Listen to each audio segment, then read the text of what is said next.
Have you, okay, Steve? Have you experienced slowdown with any other software or online thing? Like video gaming would be a great indication, right? Only when both my kids and my wife are on the internet while I'm trying to do something.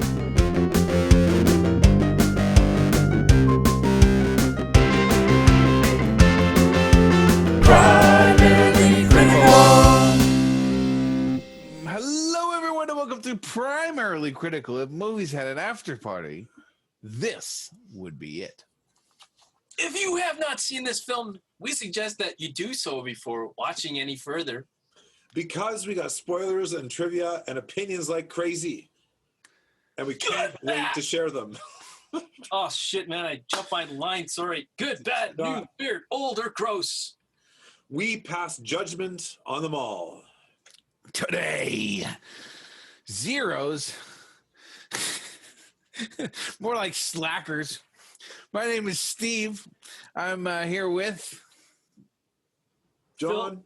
and Phil. Steve. Yeah, John and Phil. Today we're talking about less than a zero. This is a revisiting of an older movie. Who do we have to blame for this? Who picked us? I picked it.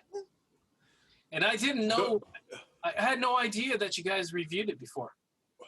And this goes back way back. I picked it the first time around. It's a classic to me. This is one that I used to watch back in the day, and I loved it. You know. Oh yeah. 1987. Still love it. Yeah. 1987 came out. I don't think I ever watched it till this time. So, what's your? You've never seen it before? No, Wow. I knew about it, but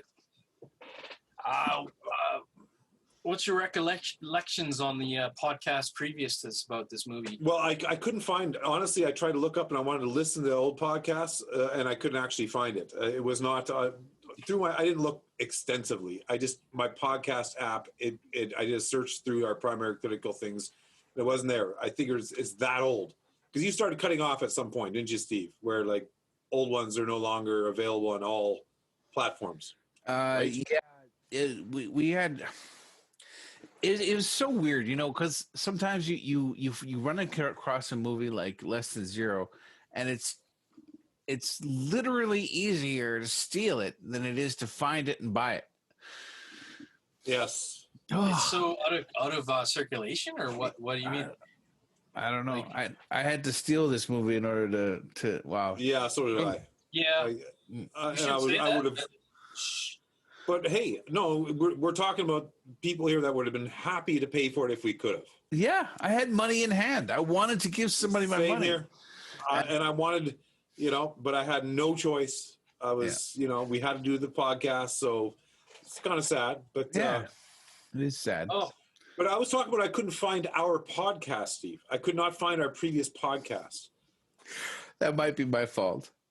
Okay. You know why? So I didn't listen. Why? Because I misspelled than. No. I did with the misspell because you had put that out there, and I looked for the misspell. And It still wasn't there. Well, no. By then I had fixed it. Maybe. I tried both though.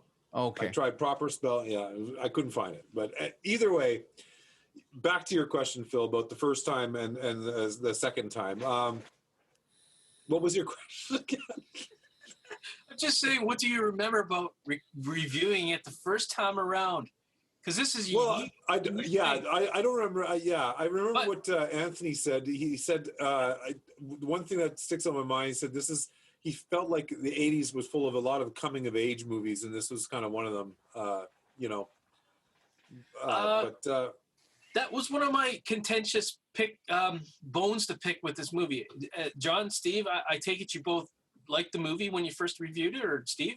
Did you? I enjoyed it. And to answer your question before, the first time I watched it for this podcast, I picked up a real love triangle vibe, and I got less of that this time around.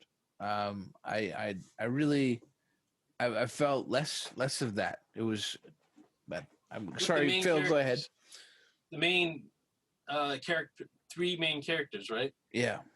You felt less of a friendship or a love triangle.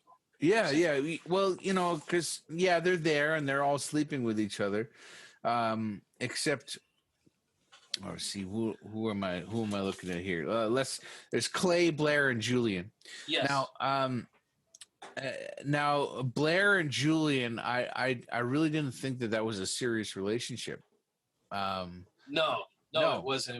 It was not serious at all. It was two lonely, bored people who Clay wasn't there for. Okay, before we get into the meat and potatoes of this podcast, I got to say something is that one of the things that we got to get off the hop here is it's important about this is that there's a book, Less Than Zero, and this movie fails. It's like The Shining, Stephen King, that it's not even remotely close to the book.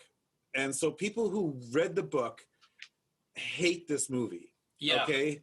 I've heard this. But yes. So I want to talk about this movie as standalone, separate from the book. Okay, so let's just get that out of the way, because if you're let's just say that it's a total failure compared to the book, because it actually, we could go into the book. Did you read the book? I did not read the book, but I've read enough about the book to understand where the shortcomings were. I mean, there's a group of friends, the three of them, Clay. Clay was a bisexual in the book, and it was way more sexually charged in the book, right? And Clay was still doing drugs. He wasn't this tight edge guy that, like, not that he was a tight edge guy coming back, but he wasn't doing drugs and stuff. In the book, he was still doing drugs. He was still, they watched snuff movies together. Like it was a whole different. It was dark. Grittier? Yeah, it was I heard it compared to like Catcher in the Rye, that kind of, I did the same.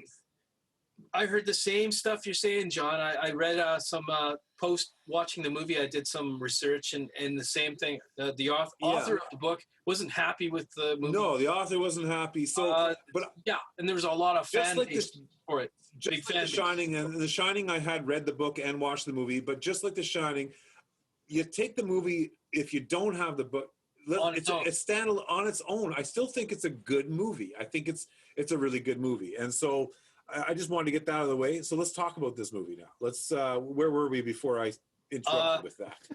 I was about to jump in with, and Steve talked about it, the love triangle or the friendship. There's three other main characters in the movie: Blair, Clay, and Julian. Julian's the fuck up with the heavy addiction, drug problem. Blair's not doing so good herself, and Clay's straight edge. Yeah, throughout. Right. He okay. So they at the beginning of the movie are graduating from high school. Yes. Correct. Yeah. And then they cut to 6 months later, and we're supposed to believe in this short time frame they're like 19 or 18-year-olds. Yeah, 19-ish, yeah. And and things have gotten this bad. It's just it feels like the movie version of this is compressed, and it's over the top to believe that this shit will go down. Yeah, if you do follow the timeline, right, it goes happy Thanksgiving, Blair. So Thanksgiving in the States is in December? November, yeah. November. So, okay, so... Late November, like a month before Christmas. Right. So we got to assume that he's going for September. He's leaving so he could have been leaving in August to head off to school when he's saying bye. They show the scene where he's saying bye to Julian. He's go east, young man, and he's talking about high IQ pussy and all that stuff, right? So that would have been in like August. He comes back in November to find that Julian and Blair are screwing each other. Yeah, right? Yeah. They're the whole getting their nasty. And then it's only a month later where this movie really begins, because that's in November. He's back for Christmas, so it's just like he just found out. It's pretty raw. It's pretty fresh that he just found out that his best friend, and when this movie sort of begins, he's coming back for Christmas, right? Yeah. Right. I think I would have really appreciated, and I don't know if the book covers this at all. We're not talking about the book. We're talking about them focusing on the movie. Let's forget about the book. I did the disclaimer already. So it's okay. There's always time. Okay. I really would have appreciated more of a backstory to the three main characters. were thrown into their world, and I just really didn't give a flying fuck about them because there was no backstory. Where is their friendship built on? What is it built on? Like, how would you ever like Julian? He seems like a total fuck up all the time. And in 6 months, it really went to hell. Like, and then I you know what I mean? Like, where's our Stand By Me moment where we can go back and see them chumming out around it? Sure. Well, I mean, you're supposed to draw the conclusions with that photograph, and that there he's like the graduate. It starts with the graduation. He's going to open a record company. So, but you get the sense that they're the three best friends graduating together, and that's really the backstory you get. It is weak. I agree. Yeah. It's pretty weak. Okay. Other than that, it's a very 80s movie, man. Holy. Yeah. Very 80s, yes. I felt like I was watching like Beverly Hills 90 whatever meets slash Miami Vice or something. Everybody, this is a movie about addiction, right? Our main guy is a true addict at the end of it in a compressed time. He's trying to fake that he's buying a bar, but it's really he's into it for $50K or something with this drug dealer Rip, which is What did you think of that Rip and his henchman? His goon? Bill? It's kind of weak. How would you float a guy for $50K for that long and give him that much pass? I mean, slowly. I think they started off as friends. I agree. Yeah, I think these are all high school buddies and very rich people, right? Oh, and clearly. And that's another thing. In poor neighborhoods, you don't let a guy slide $50,000. And did you see the party Rip was throwing there at the beginning of the movie? That was Rip's place? That's Rip's That was Rip's place. Yeah. Oh, okay. Well, that makes more sense. So Rip's freaking loaded. Rich. So $50K is kind of like pocket change, right? So I mean, $50K to them would be like it would get bad in our neighborhood sooner than it would in their neighborhood. You know what I mean? That's right. Yeah. Exactly. It had to get to $50,000 before it started hurting. Right. That'd be like $5,000 in most neighborhoods, right? You know, it's like Yeah. They're rich. They're very rich people, right? And I just you gotta get the feeling that Julian's character, he was slipping along a lot sooner than this because he's really burned his bridges. He can't even get $50K from anybody who seemed uber rich, like $50K big whoopee. So he must have burned his bridges, and he looks like a mess when he tries to go to his uncle and get $15,000. You're like, come on, as if you're gonna borrow money to that guy, because by then he's looking like a cokehead and maxed out. Yeah. Well, one of the things I want to say about this movie, though, is that this was one of the first movies that tackled like that. You know, it really didn't glamorize drugs. I mean, it just kind of made them. There's no real, like, you know, what 1987 is that what it was? Yeah. So you know, it didn't take a glamorous approach to drugs. It was one of the first that just kind of punched you in the face and said drugs can actually kill you. You know. And not in the way that like a public service announcement, but in a way where you actually watch how it can unfold, you know? Yeah, I guess. Yeah. I think there's been better addiction movies since, or I can't think of definitely since, way better, because I felt like this was a little bit. I made notes. It felt like a little bit of a little bit like too movie of the week for me, a little bit at times. Yeah, like how that's your 80s though, right? Yeah. But having said that, when it got into the prostitution or having to make good prostitution for Julian to get square with Rip, then they got like, okay, like I guess this is hitting rock bottom. That's less than zero, I would say. Well, they for back then they were pushing this thing where they wanted us to like the characters. Like the characters first, and then even when they're being awful to each other, and then let's kill one of them, right? And then I don't know. It's supposed to be a life lesson. Yeah. And this was in an era of where it was like the war on drugs was going on. This is the Reagan era that this came out, right? Yeah. That's true. And so this was kind of like sensitive material. It's kind of like Black Lives Matter today, right? This was like the stuff, that political stuff that's going on in the time. People are very upset and emotional and have very strong opinions about drugs, right? So they had to skirt around a lot of sort of public opinion and political issues when making this movie, just to try to be politically correct, like to not offend people or not portray it in the wrong way. So I feel like because of that, there was some shortcomings that I felt like they didn't go all out like they could have, Oh, Yeah. it's not as gritty as I've seen other movies go Yeah. for addiction. And the fact that they're just snooty rich kids, not all of them are snooty, but I couldn't really feel for them. I mean, I know. I did by the end of the movie. I did at the very end of the movie. I kind of felt Robert Downey Jr.'s portrayal acting started to really, he's a great actor. They're all pretty good. He's a great actor, yeah. And I started to really get it. He seemed like he generally wanted to get out of it finally. And then when he got thrown back into the sexual prostitution thing there, it felt for him. And then at the very end, of course, yeah, he ODs.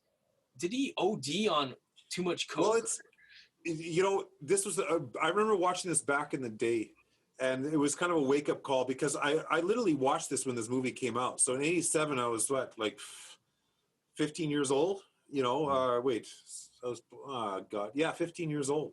So I watched this when this came out, and it was a shocker to me to go, well, how did he die? This is a big question of people that was going around when people had just watched this movie rented from 7-Eleven. Well, what killed him? Right. And then people saying, well, some people have the opinion that it was detox, right? Detox. He was trying to clean up detox. Yeah. Yeah. And then I remember at that age going, really, like quitting drugs can kill you?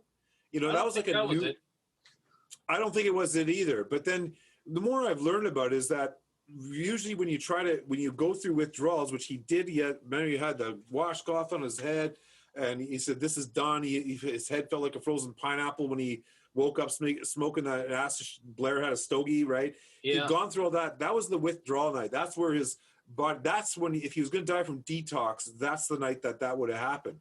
Yeah. But it's always when people go back, when they've detoxed and now they decide they fall off the wagon, so to speak. That's usually when people die, right? And so you think about that night. That was the first night back.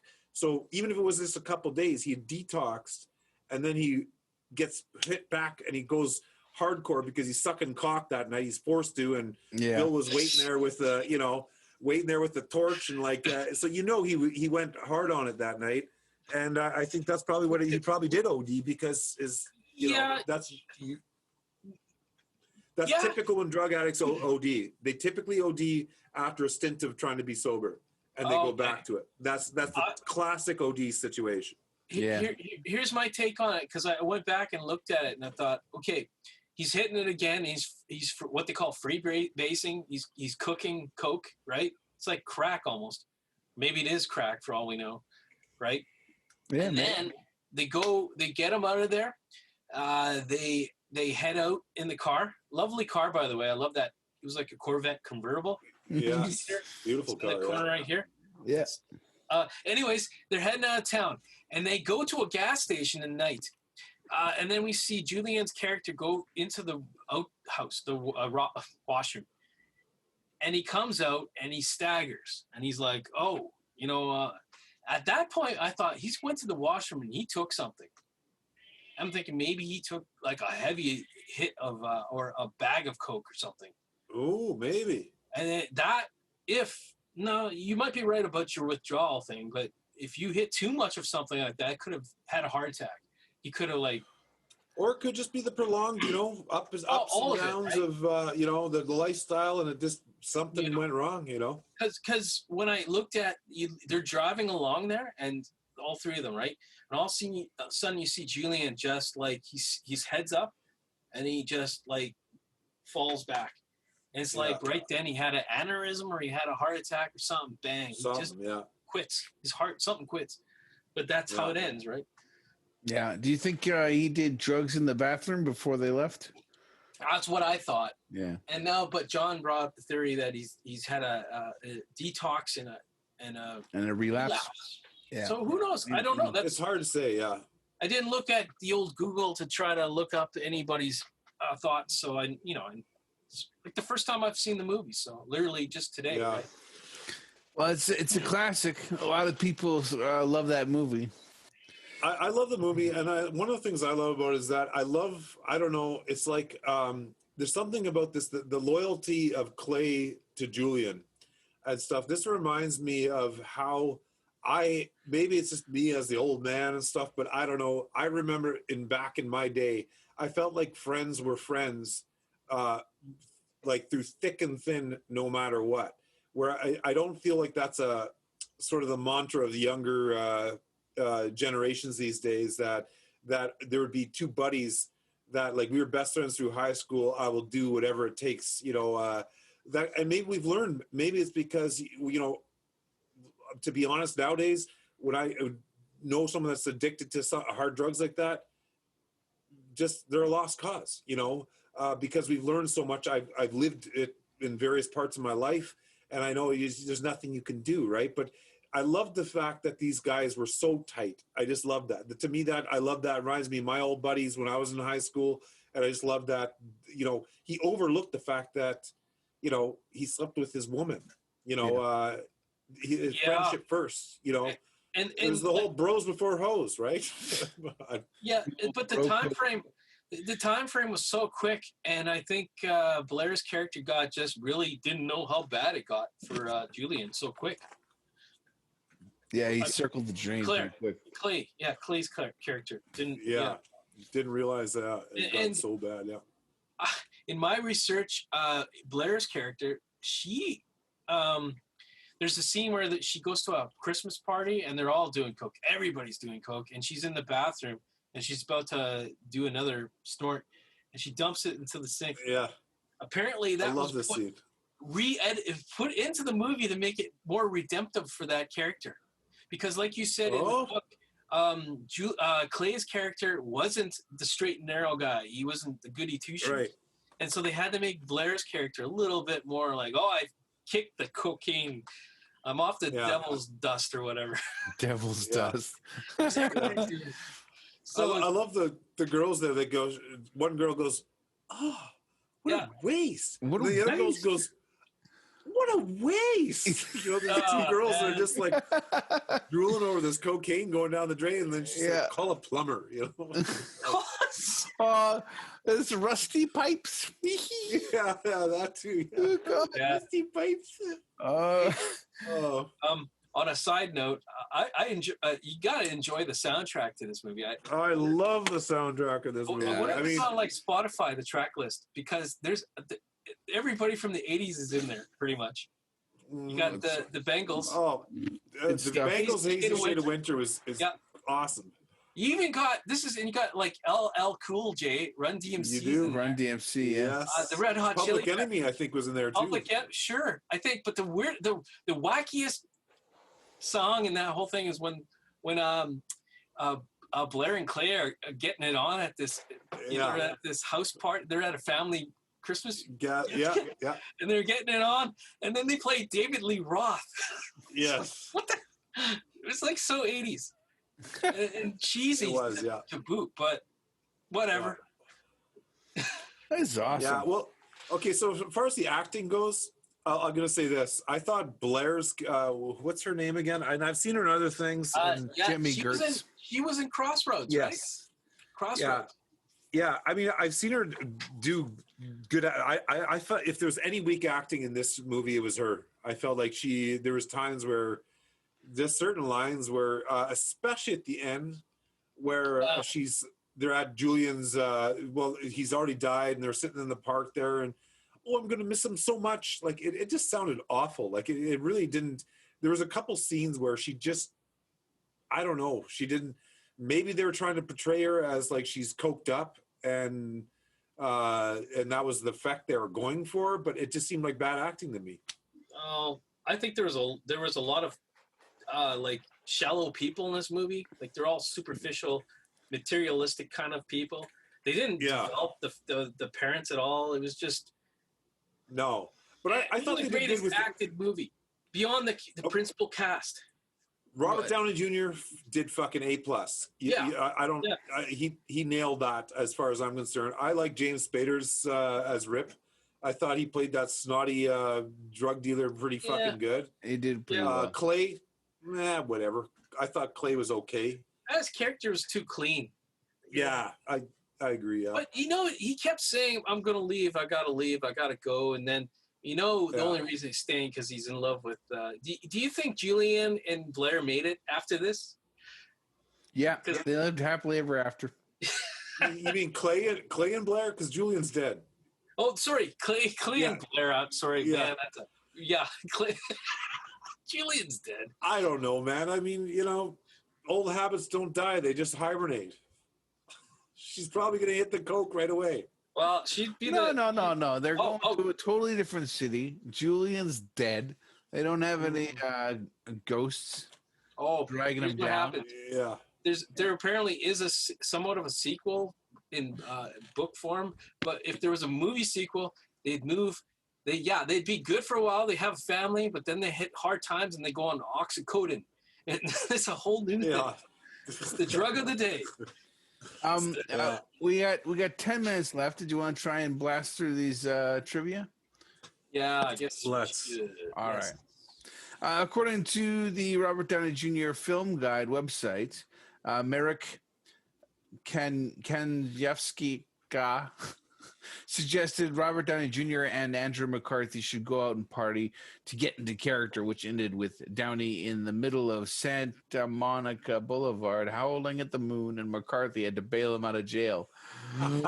Oh, wow. Can you imagine that you're getting paid as part of your job is on this movie is to go out and party? Go party. Go in the character. Not just party. Yeah. Sadly, during the filming of this, Junior there, Robbie Downey Jr., did have an addiction problem after this and got into a lot of trouble, right? Yeah. But of course, he rebounded after. But anyways, let's move on. Yeah. Go ahead. Okay. Despite the rough experience of the shoot, Robert Downey Jr. considers this movie to be one of his all-time favorite movies of his own, citing his performance of Julian Wells as the ghost of Christmas future to his personal life.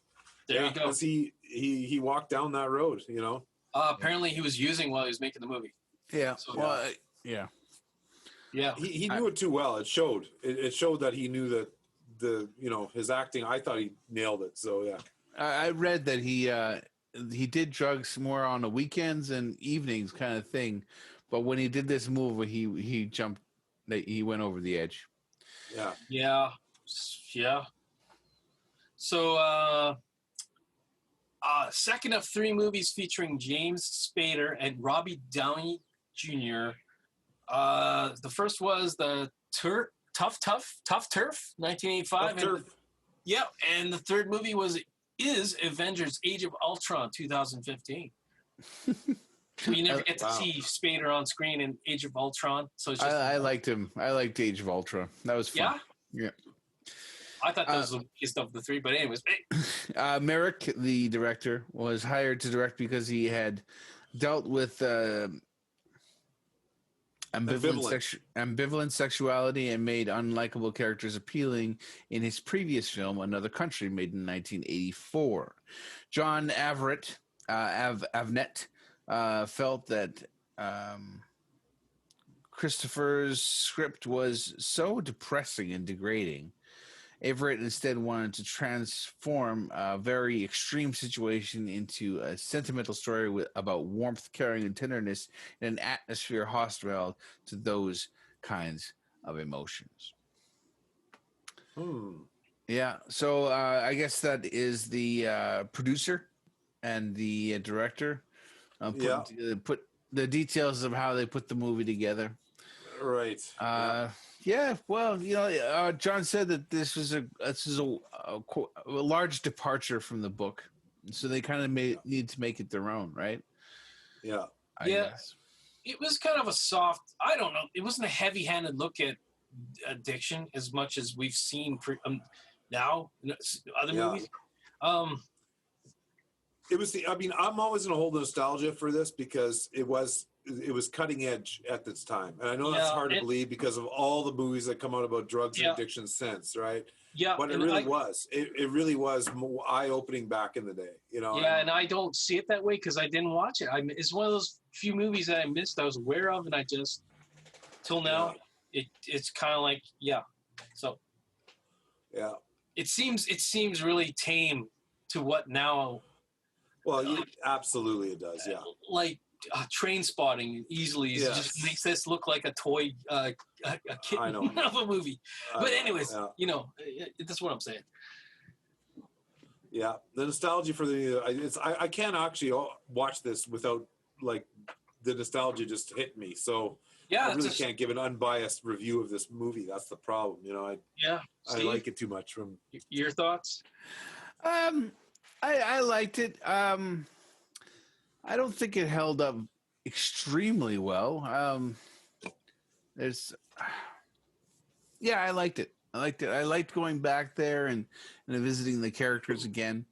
I was still sad to see Julian die. and get such a rotten deal. But that's effective, right? That needed to happen, I think, or else it would have really been way too soft. Way too soft, yeah. Yeah. Like way too movie of the week, TV movie of the week. Yeah. How do you deal with your addictions? You quit. Yeah. You quit or die. I don't know. When it comes to those drugs. Yeah. So I think a lot of it has to do with the environment. Yeah. I think the movie is trying to say that Clay left the environment, right? So he doesn't do the things anymore, right? Yeah. There was this big study done on people that went to Vietnam. You know, a lot of them got hooked on heroin, and they all came back as junkies, but they expected everything to go to hell, right? They expected everyone to fall down that pit, right? But as soon as they came back, a lot of them just turned it off. Yeah. It's an interesting study. I guess it's a when in Rome kind of thing, right? When you're in a certain place, you live the life, and you got to get out of that life. All that scene. That's why Clay wanted to say, "We'll just take him out of here and get him out of this thing." And sadly, he dies. And they really were on their way, right, to get out and try. Yeah. And that's the tragedy. So. All right. I think we got 2 minutes less. Yeah. I think better wrap up here. Should we wrap it up? All right. Thank you so much for joining us. We're primarily critical. That was Less Than Zero, and you are awesome. Have a great day.